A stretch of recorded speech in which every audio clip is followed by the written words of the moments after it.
নির্বাচন ও গণভোটের সার্বিক নিরাপত্তা নিয়ে আইনশৃঙ্খলা বাহিনীর সঙ্গে জরুরি বৈঠকে বসেছে নির্বাচন কমিশন। বিকেলে রাজধানীর আগারগাঁওয়ে নির্বাচন ভবনে সিসিএএম নাসির উদ্দিনের সভাপতিত্বে বৈঠক শুরু হয়। অংশ নেন আইপিজি, বিজিবি প্রধান, আনসার ভিডিপি প্রধান, স্বরাষ্ট্র সচিব, আইন সচিব ও এনটিএমসির প্রতিনিধিরা। বৃহস্পতিবার নির্বাচনের তফসিল ঘোষণার পর থেকেই দেশের আইনশৃঙ্খলা পরিস্থিতি সহিংসতায় রূপ নিচ্ছে। নানা পরিস্থিতি মোকাবিলায় বিভিন্ন সিদ্ধান্তে আসতে ও নিরাপত্তা নিশ্চিতে বৈঠকে আলোচনা হবে বলে বৈঠকে জানা গেছে।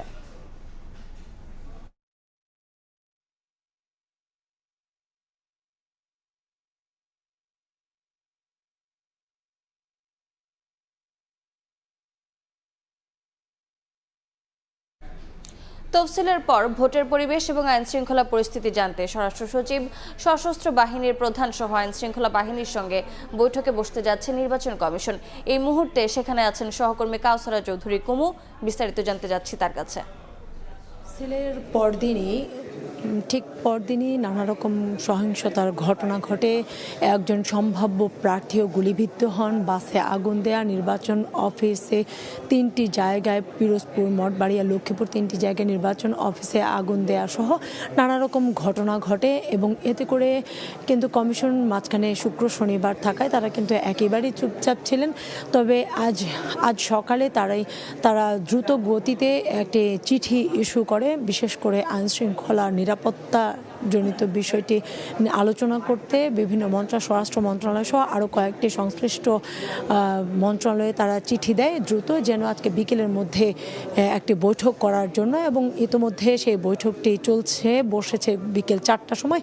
প্রায় 1.5 ঘন্টা হতে চলেছে এই বৈঠক। এখানে উপস্থিত আছেন ডিএমপি কমিশনার, স্বরাষ্ট্র সচিব, আনসার ভিডিপির প্রধান এবং সশস্ত্র বাহিনীর যে স্টাফ প্রিন্সিপাল অফিসার, সকলেই মূলত এসেছেন। যাদেরকে ডেকেছিলেন তারা বসেছেন। এবং আমরা যতটুকু জানতে পেরেছি যে তফসিলের পরবর্তী যে আইনশৃঙ্খলা পরিস্থিতি সেটি নিয়ে তারা কথা বলছেন, মানে কিভাবে কি করা যায় এবং আইনশৃঙ্খলা পরিস্থিতি কি করে উন্নত করা যায়।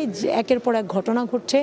ইতোমধ্যে নির্বাচন কমিশন তারা চিঠি ইস্যু করেছেন, বিশেষ করে নির্বাচন অফিসগুলোতে যেন তাদের আইনি তৎপরতা বাড়ানো হয়। কারণ যে ইতোমধ্যে 3টি নির্বাচন অফিসে আগুন দেওয়ার ঘটনা ঘটেছে, যেহেতু নির্বাচনী মালামাল এবং গুরুত্বপূর্ণ নথিপত্র সেখানে রয়েছে, সেগুলো যাতে করে কোনোভাবেই নষ্ট করা না হয় সে ব্যাপারে তারা উদ্যোগ নিয়েছেন।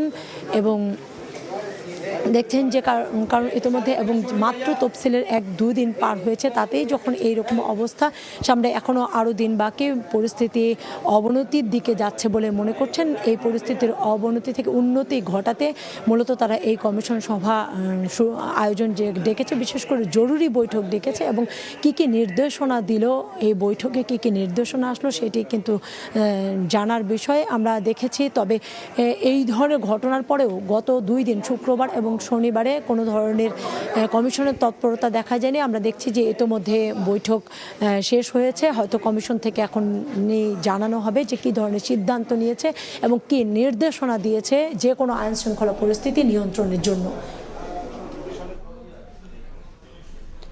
সরাসরি যুক্ত ছিলাম নির্বাচন ভবনে।